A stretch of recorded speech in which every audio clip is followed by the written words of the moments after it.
Grieving is the measuring stick by which we learn to embrace what is and at the same time move forward to what's ahead. This is a thought that came to mind as I was sitting in my quiet time last night, and I actually dug up some scripture to really find what this really looked like biblically.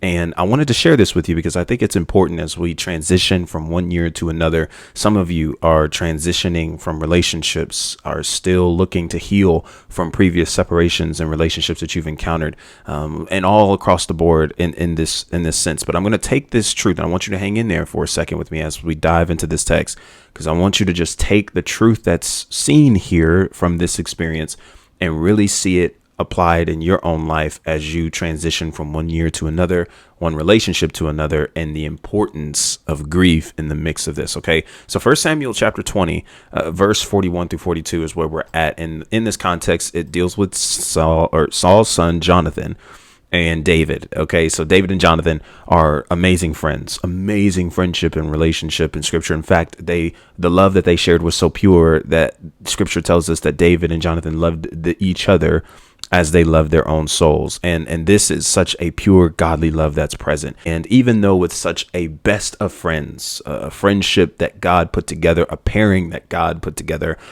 Saul stands in the way. That is Jonathan's father, who is seeking to kill David and destroy David, for David did something Saul couldn't. He slayed the giant. He slayed Goliath. And so Saul grows jealous, looks to kill David. And we see how that plays out throughout the text leading up to 1 Samuel chapter 20. But now we're kind of at the breaking point, because now David is recognizing that in order for him to live, check this out, in order for him to live, he has to depart. He has to depart from the land. He has to depart from being in the camp of Saul and even his dear beloved friend in Jonathan. Verse 41, after the boy had gone, it was a part of the signals that were given. David got up from the south side of the stone and bowed down before Jonathan 3 times with his face to the ground. Then they kissed each other and wept together, but David wept the most. Okay, so of course, number one, I have to let you know that this is not in a sexual manner of them kissing each other. This is just a formality of grieving. Two friends, to brothers who are grieving one another, for they are departing. And I think it's safe to possibly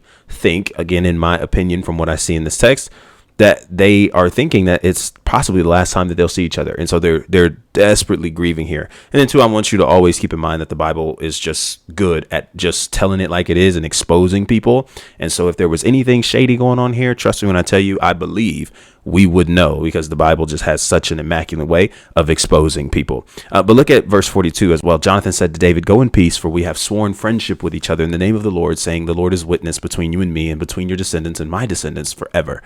Then David left and Jonathan went back to the town. Now, let me tell you what I see in this text. What I see is prior to David departing from Jonathan, he grieved. He didn't just grieve. He fell apart.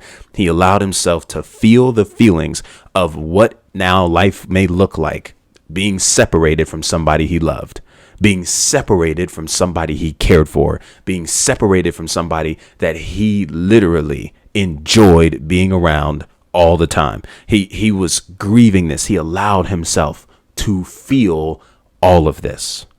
And then scripture says in verse 42, after he grieves, David weeping the most, he leaves and Jonathan returns to town. I just have to tell you what I see in this text is the importance to grieve, and how important it is to grieve the individuals that you love so dearly, that you loved so dearly, that you now find yourself having to separate from. And maybe it's not a mutual separation. Maybe it was something that you didn't want, but that other person wanted. Maybe it was a breakup, a heartbreak, something that came out of the blue.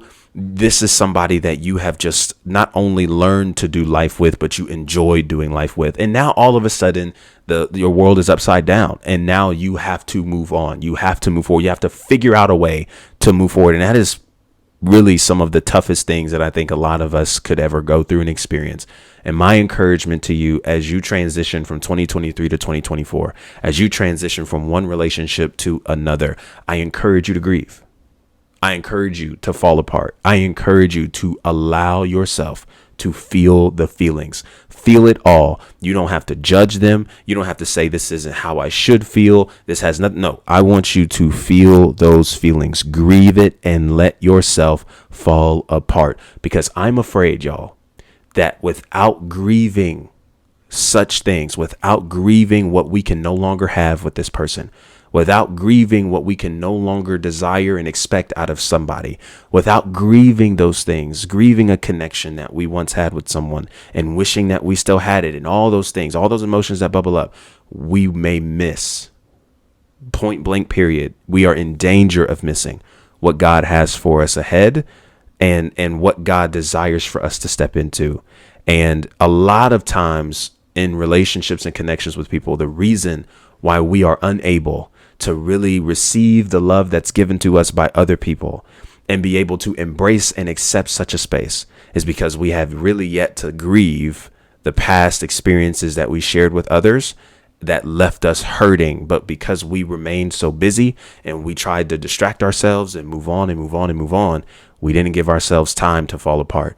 And I think before 2023 ends, my challenge and encouragement to you is to allow yourself to fall apart.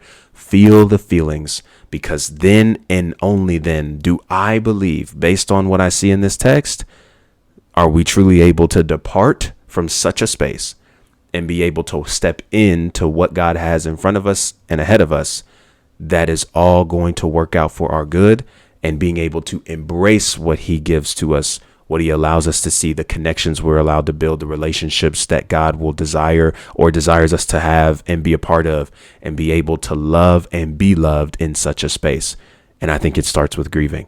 So my encouragement to you is to fall apart. End your year falling apart as you transition from 2023 to 2024. That I think will open up windows and doors for you to be able to embrace and accept what God places in your life, not just heading into next year, but for the remainder of the course of your life. Grieving is available, it's acceptable, and in this case, I think it's necessary in order to really receive what God has for us and not miss it because we're too busy looking back. Take those thoughts with you.